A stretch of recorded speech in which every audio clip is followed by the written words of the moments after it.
ओम नमः शिवाय। ओम नमो नारायण। हर हर महादेव।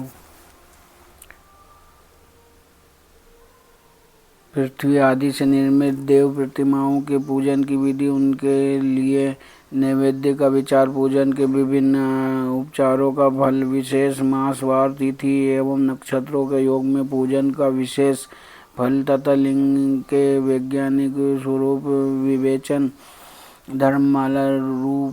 धर्ममाला में इनका वर्णन का मूर्ति पिरोया जाएगा। ऋषियों ने कहा, साधु शिरोमणे, अब आप प्रतिमा की पूजा विधान बताइए जिससे समस्त अभीष्ट वस्तुओं की प्राप्ति होती है। सूत जी बोले, महर्षियों, तुम लोगों ने बहुत उत्तम बात पूछी है। प्रतिमा का पूजन सदा संपूर्ण मनोरथों को देने वाला है तथा दुख का तत्काल निवारण करने वाला है। मैं उसका वर्णन करता हूँ, तुम लोग उसका ध्यान देकर सुनो। पृथ्वी आदि की बनी हुई देव प्रतिमाओं की पूजा इस भूतल पर अभीष्टदायक मानी गई है। निश्चय ही उसमें पुरुषों का और स्त्रियों का भी अधिकार है। नदी, पोखरे अथवा कुएं में प्रवेश करके पानी के भीतर से मिट्टी ले आए, फिर गंध चूर्ण के द्वारा उसका संशोधन करें और शुद्ध मंडप में रखकर उस महीन पीसे और सने। इसके बाद हाथ से प्रतिमा बनाएं और दूध से उसका सुंदर संस्कार करें। उस प्रतिमा में अंग प्रत्यंग अच्छी तरह प्रकट हुए हों तथा वो सब प्रकार के अस्त्र शास्त्रों से संपन्न बनाई गई हो। तदंतर उसे पद्म आसन पर स्थापित करके आदर पूर्वक उसका पूजन करें। गणेश, सूर्य, विष्णु, दुर्गा और शिव की प्रतिमा का, शिव का एवं शिवलिंग का द्विज को सदा पूजन करना चाहिए। 16उपचार पूजन जनित फल की सिद्धि के लिए 16 उपचारों द्वारा पूजन करना चाहिए। पुष्प से प्रोक्षण और मंत्र पाठ पूर्वक अभिषेक करें। अगहनी के चावल से नैवेद्य तैयार करें। सारा नैवेद्य एक कुड़व लगभग पाव भर होना चाहिए। घर में पार्थिव पूजन के लिए एक कुड़व और बाहर किसी मनुष्य द्वारा स्थापित शिवलिंग के पूजन के लिए एक प्रस्थ शेर भर नैवेद्य तैयार करना आवश्यक है। ऐसा जानना चाहिए कि देवताओं द्वारा स्थापित शिवलिंग के लिए 3 शेर नैवेद्य अर्पित करना उचित है और स्वयं प्रकट हुए स्वयंभू लिंग के लिए 5 शेर। ऐसा करने पर पूर्ण फल की प्राप्ति समझनी चाहिए। इस प्रकार सहस्त्र बार पूजा करने से ध्वज सत्यलोक को प्राप्त कर लेता है। 12 अंगुल चौड़ा, इससे दूना और 1 अंगुल अधिक अर्थात 25 अंगुल लंबा तथा 15 अंगुल चौड़ा जो लोहे या लकड़ी का बना हुआ पात्र होता है उसे विद्वान पुरुष शिव कहते हैं। उसका 8वां भाग प्रस्थ कहलाता है, जो 4 कुड़ों के बराबर माना गया है। मनुष्य द्वारा स्थापित शिवलिंग के लिए 10 प्रस्थ, ऋषियों द्वारा स्थापित शिवलिंग के लिए 100 प्रस्थ और स्वयंभू शिवलिंग के लिए 1 सहस्त्र प्रस्थ नैवेद्य निवेदन किया जाए तथा जल और तेल आदि एवं गंध द्रव्यों की यथा योग्य मात्रा रखी जाए। तो ये उन शिवलिंगों की महापूजा बताई गई है। देवता का अभिषेक करने से आत्मशुद्धि होती है, गंध से पुण्य की प्राप्ति होती है, नैवेद्य लगने से आयु बढ़ती है और तृप्ति होती है, धूप निवेदन करने से धन की प्राप्ति होती है, दीप दिखाने से ज्ञान का उदय होता है और तंबूल समर्पण करने से भोग की उपलब्धि होती है। इसलिए स्नान आदि 6 उपचारों को यत्न पूर्वक अर्पित करें। नमस्कार। और जब ये दोनों संपूर्ण अभीष्ट फल को देने वाले हैं, इसलिए भोग और मोक्ष की इच्छा रखने वाले लोगों को पूजा के अंत में सदा ही जप और नमस्कार करने चाहिए। मनुष्य को चाहिए कि वो सदा पहले मन से पूजा करके फिर उन उपचारों से करें। देवताओं की पूजा से उन देवताओं के लोकों की प्राप्ति होती है तथा उनके अवंतर लोक में भी यथेष्ट भोग की प्राप्ति उपलब्ध होती है। अब मैं देव पूजा से प्राप्त होने वाले विशेष फलों का वर्णन करता हूँ। जो तुम लोग श्रद्धापूर्वक सुनो। विघ्नराज गणेश की पूजा से भूलोक में उत्तम अभीष्ट वस्तु की प्राप्ति होती है। शुक्रवार को श्रावण और भाद्रपद मासों के शुक्ल पक्ष की चतुर्थी को और पौष मास में शतभिषा नक्षत्र के आने पर विधि पूर्वक गणेश जी की पूजा करनी चाहिए। 100 या सहस्त्र दिनों में 100 या सहस्त्र बार पूजा करें। देवता और अग्नि में श्रद्धा रखते हुए किया जाने वाला उनका नित्य पूजन मनुष्य को पुत्र एवं अभीष्ट वस्तु प्रदान करता है। वो समस्त पापों का शमन तथा भिन्न भिन्न दुष्कर्मों का विनाश करने वाला है। विभिन्न वारों में की हुई शिव आदि की पूजा को आत्मशुद्धि प्रदान करने वाली समझना चाहिए। वार या दिन, तिथि, नक्षत्र और योगों का आधार है। समस्त कामनाओं को देने वाला ये उसमें वृद्धि और क्षय नहीं होता, इसलिए उसे पूर्ण ब्रह्म स्वरूप मानना चाहिए। सूर्योदय काल से लेकर सूर्योदय काल का आने तक एक वार की स्थिति मानी गई है, जो ब्राह्मण आदि सभी वर्णों के कर्मों का आधार है। विहित तिथि के पूर्व भाग में की हुई देव पूजा मनुष्य को पूर्ण भोग प्रदान करने वाली होती है। यदि मध्याह्न के बाद तिथि का आरंभ होता है तो रात्रि युक्त तिथि का पूर्व भाग पितरों के श्राद्ध आदि कर्म के लिए उत्तम बताया जाता है। ऐसी तिथि का प्रभाग ही दिन से युक्त होता है, अतः वही देव कर्म के लिए प्रशस्त माना गया है। यदि मध्याह्न काल तक तिथि रहे तो उदय व्यापिनी तिथि को ही देव कार्य में ग्रहण करना चाहिए। इसी तरह शुभ तिथि एवं नक्षत्र आदि की देव कार्य में ग्रह होते हैं। वार आदि का भली भांति विचार करके पूजा और जप आदि करनी चाहिए। वेदों में पूजा शब्द के अर्थ की इस प्रकार योजना की गई है। पूज्यते अनेन इति पूजा, ये पूजा शब्द की व्युत्पत्ति है। पुआ का अर्थ है भोग और फल की सिद्धि। वो जिस कर्म से संपन्न होती है उसका नाम पूजा है। मनोवांछित वस्तु तथा ज्ञान ये ही अभीष्ट वस्तु हैं। साकाम भाव वाले को अभीष्ट भोग अपेक्षित होता है और निष्काम भाव वाले को अर्थ परमार्थिक ज्ञान, ये दोनों ही पूजा शब्द के अर्थ है। इसकी योजना करने से ही पूजा शब्द की सार्थकता है। इस प्रकार लोक और वेद में पूजा शब्द का अर्थ विख्यात है। नित्य और नैमित्तिक कर्म कालांतर में फल देने हैं, किंतु काम्य कर्म का यदि भली भांति अनुष्ठान हुआ तो वो तत्काल फलद होता है। प्रतिदिन एक पक्ष, एक मास और एक वर्ष तक लगातार पूजन करने से उन कर्मों के फल की प्राप्ति होती है और उनसे वैसे ही पापों का क्रमशः क्षय होता है। प्रत्येक मास के कृष्ण पक्ष की चतुर्थी के तिथि को की हुई महागणपति की पूजा एक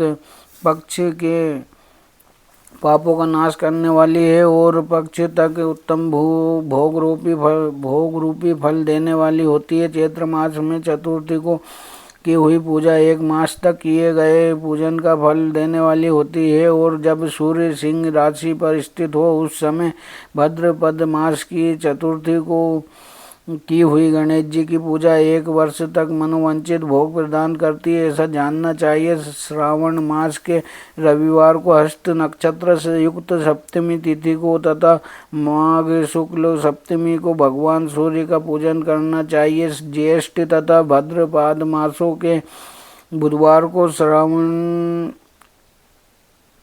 नक्षत्र से युक्त द्वादशी तिथि को तथा केवल द्वादशी को भी किया गया भगवान विष्णु का पूजन अभीष्ट संपत्ति को देने वाला माना गया है। श्रावण मास में की जाने वाली श्री हरि की पूजा अभीष्ट मनोरथ और आरोग्य प्रदान करने वाली होती है। अंगों एवं उपकरणों सहित पूर्वोक्त गो आदि 12 वस्तुओं का दान करने से जिस फल की प्राप्ति होती है उसी को द्वादशी तिथि में आराधना द्वारा श्री विष्णु की तृप्ति करके मनुष्य प्राप्त कर लेता है। जो द्वादशी तिथि को भगवान श्री विष्णु के 12 नामों द्वारा 12 ब्राह्मणों का षोडोपचार पूजन करता है वो उसकी प्रसन्नता प्राप्त कर लेता है। इसी प्रकार संपूर्ण देवताओं के विभिन्न 12 नामों द्वारा किया हुआ 12 ब्राह्मणों का पूजन उन देवताओं को प्रसन्न करने वाला होता है। कर्क की संक्रांति से युक्त श्रावण मास में नवमी तिथि को मृगशिरा नक्षत्र के योग में अंबिका का पूजन करें। वे संपूर्ण मनोवांछित भोगों और फलों को देने वाली है। ऐश्वर्य की इच्छा रखने वाले पुरुष को उस दिन अवश्य उनकी पूजा करनी चाहिए। अश्विनी मास के शुक्ल पक्ष की नवमी तिथि संपूर्ण अभीष्ट फलों को देने वाली है। उसी मास के कृष्ण पक्ष की चतुर्दशी को यदि रविवार पड़ा हो तो उस दिन का महत्व विशेष बढ़ जाता है। उसके साथ ही यदि आर्द्रा और महाद्रा सूर्य संक्रांति से युक्त आर्द्रा का योग हो तो उक्त अवसरों पर की हुई शिव पूजा का विशेष महत्व माना गया है। माघ कृष्ण चतुर्दशी को की हुई शिव जी की पूजा संपूर्ण अभीष्ट फलों को देने वाली है। वो मनुष्यों की आयु बढ़ाती, मृत्यु कष्ट को दूर हटाती और समस्त सिद्धियों की प्राप्ति कराती है। ज्येष्ठ मास में चतुर्दशी को यदि महाद्रा का योग हो अथवा मार्गशीर्ष मास में किसी भी तिथि को यदि आर्द्रा नक्षत्र हो तो उस अवसर पर विभिन्न वस्तुओं की बनी हुई मूर्ति के रूप में शिव की 16 उपचारों से पूजा करता है। उस पुण्य आत्मा के चरणों का दर्शन करना चाहिए। भगवान शिव की पूजा मनुष्य को भोग और मोक्ष देने वाली है ऐसा जानना चाहिए। कार्तिक मास में प्रत्येक वार को और तिथि आदि में महादेव जी की पूजा का विशेष महत्व है। कार्तिक मास आने पर विद्वान पुरुष दान तप होम जप और नियम आदि के द्वारा समस्त देवताओं का 16उपचारों से पूजन करे। उस पूजन में देव प्रतिमा ब्राह्मण तथा मंत्रों का उपयोग आवश्यक है। ब्राह्मणों को भोजन कराने से भी वो पूजन कार्य संपन्न होता है। पूजक को चाहिए कि वो कामनाओं को त्याग कर पीड़ा रहित शांत हो देव आराधना में तत्पर रहे। कार्तिक मास में देवताओं का यजन और पूजन समस्त भोगों को देने वाला, व्याधियों को हर लेने वाला तथा भूतों और गिरोह का विनाश करने वाला है। कार्तिक मास के रविवारों को भगवान सूर्य की पूजा करने और तेल तथा सूती वस्त्र देने से मनुष्य के कोढ़ आदि रोगों का नाश होता है। हरे काली मिर्च वस्त्र और खीरा आदि का दान और ब्राह्मणों की प्रतिष्ठा करने से 6 के रोग नाश होता है। दीप और सरसों के दान से मिर्गी का रोग मिट जाता है। कृतिका का नक्षत्र से युक्त सोमवार को किया हुआ शिव जी का पूजन मनुष्य के महान दारिद्र्य को मिटाने वाला और संपूर्ण संपत्तियों को देने वाला है। घर की आवश्यक सामग्रियों के साथ गृह और क्षेत्र आदि का दान करने से भी उक्त फल की प्राप्ति होती है। कृतिक का युक्त मंगलवारों को श्री स्कंद का पूजन करने से तथा दीपक एवं घंटा आदि का दान देने से मनुष्य को शीघ्र ही वाक सिद्धि प्राप्त हो जाती है। उनके मुंह से निकली हुई हर बात सत्य होती है। कृतिका युक्त बुधवारों को किया हुआ श्री विष्णु यजन तथा दही भात का दान मनुष्य को उत्तम संतान की प्राप्ति कराने वाला होता है। कृतिका युक्त गुरुवारों को धन से ब्रह्मा जी का पूजन तथा मधु सोना और घी का दान करने से मनुष्य के भोग वैभव की वृद्धि होती है। कृतिका युक्त शुक्रवार को गजानन गणेश जी की पूजा करने से तथा गंध पुष्प एवं अन्न का दान देने से मानवों के भोग्य पदार्थों की वृद्धि होती है। उस दिन सोना चांदी आदि का दान करने से बंधिया को भी उत्तम पुत्र की प्राप्ति होती है। कृतिका युक्त शनिवारों को दिक्पालों की वंदना, दिग्गजों को और नागों और सेतु फलों का पूजन, त्रिनेत्रधारी रुद्र, पापहारी विष्णु तथा ज्ञानदाता ब्रह्मा का आराधन और धन्वंतरी एवं दोनों अश्वनी कुमारों का पूजन करने से रोग मृत्यु एवं अकाल मृत्यु का निवारण होता है तथा तत्काल व्याधियों की शांति हो जाती है। नमक, लोहा और तेल और उड़द आदि का तिरकटु, सोंठ, पीपल और गोल मिर्च, फल, गंध और जल आदि का तथा घृत आदि द्रव्य पदार्थों और सुवर्ण, मोती आदि कठोर वस्तुओं का भी दान देने से स्वर्ग लोक की प्राप्ति होती है। इनमें से नमक आदि का मान कम से कम 1 पृष्ठ शेर होना चाहिए और सुवर्ण आदि का मान कम से कम एक पल। धन की संक्रांति से युक्त पौष मास में उषा काल में शिव आदि समस्त देवताओं का पूजन क्रमश समस्त सिद्धियों की प्राप्ति कराने वाला होता है। इस पूजन में अग्नि के चावल से तैयार किए गए हविष्य का नैवेद्य उत्तम बताया जाता है। पौष मास में नाना प्रकार के अन्न का नैवेद्य विशेष महत्व रखता है। मार्गशीर्ष मास में केवल अन्न का दान करने वाले मनुष्य को ही संपूर्ण अभीष्ट फलों की प्राप्ति हो जाती है।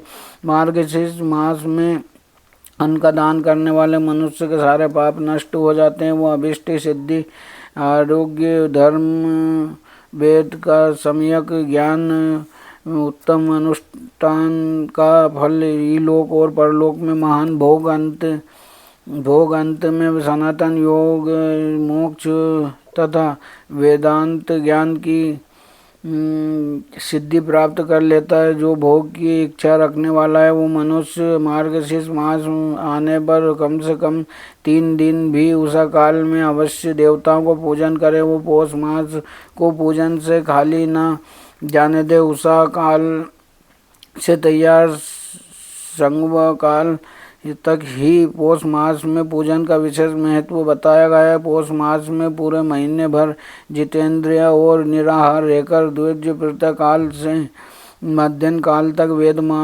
वेद माता गायत्री का जप करें। तत्पश्चात रात को सोने से के समय तक पंचाक्षर आदि मंत्रों का जप करें। ऐसा करने वाला ब्राह्मण ज्ञान पाकर शरीर छूटने के बाद मोक्ष प्राप्त कर लेता है। द्विजेतर नर नारियों को त्रिकाल स्नान और पंचाक्षर मंत्र के ही निरंतर जप से विशुद्ध ज्ञान प्राप्त हो जाता है। इष्ट मंत्रों का सदा जप करने से बड़े पापों का भी नाश हो जाता है। सारा चराचर जगत बिंदु नाद स्वरूप है, बिंदु शक्ति है और नाद शिव। इस तरह यह जगत शिव शक्ति स्वरूप ही है। नाद बिंदु का और बिंदु इस जगत का आधार है। ये बिंदु और नाद शक्ति और शिव संपूर्ण जगत के आधार रूप से स्थित है।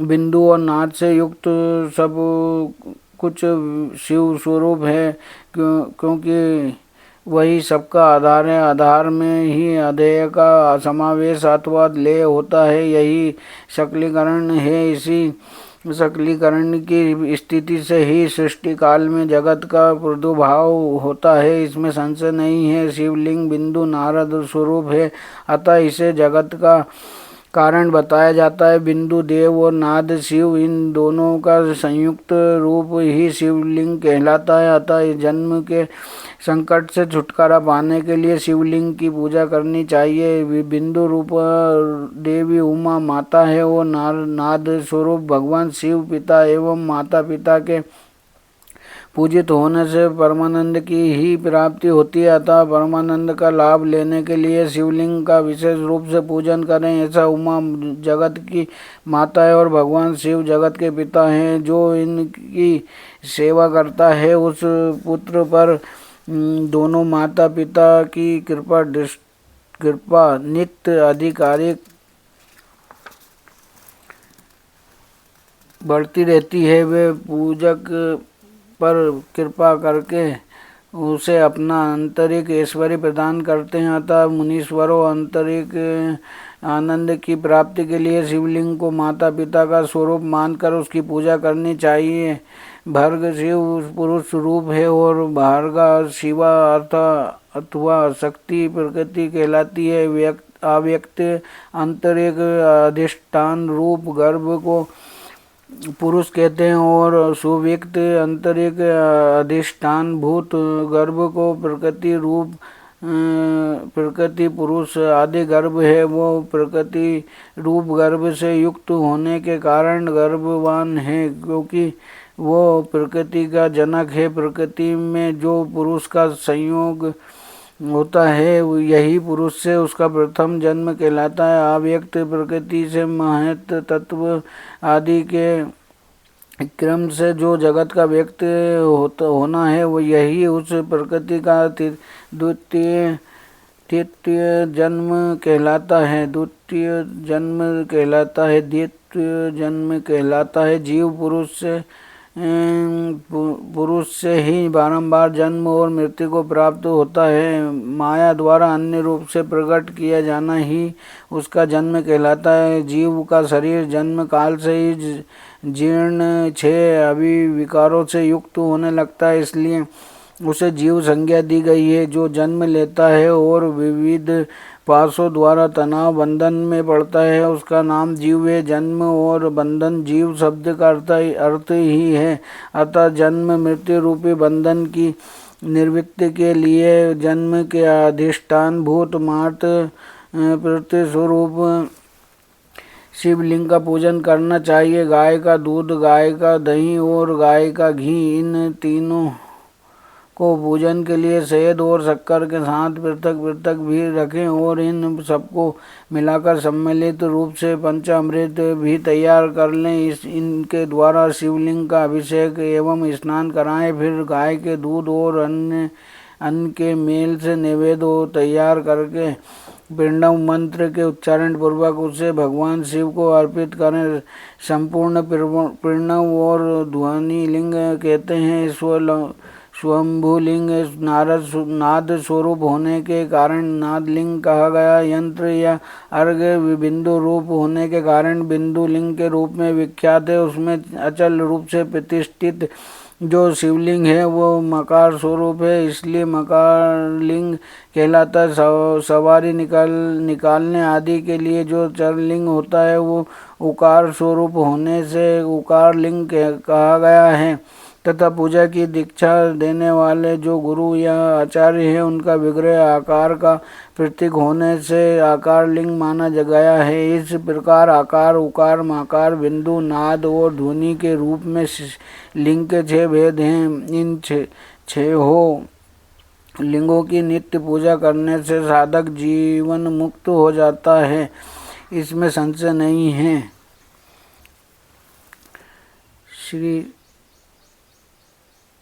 संक्षिप्त शिव पुराण विशिष्ट संस्करण गीता प्रेस गोरखपुर का ये पुराण है, शिव पुराण।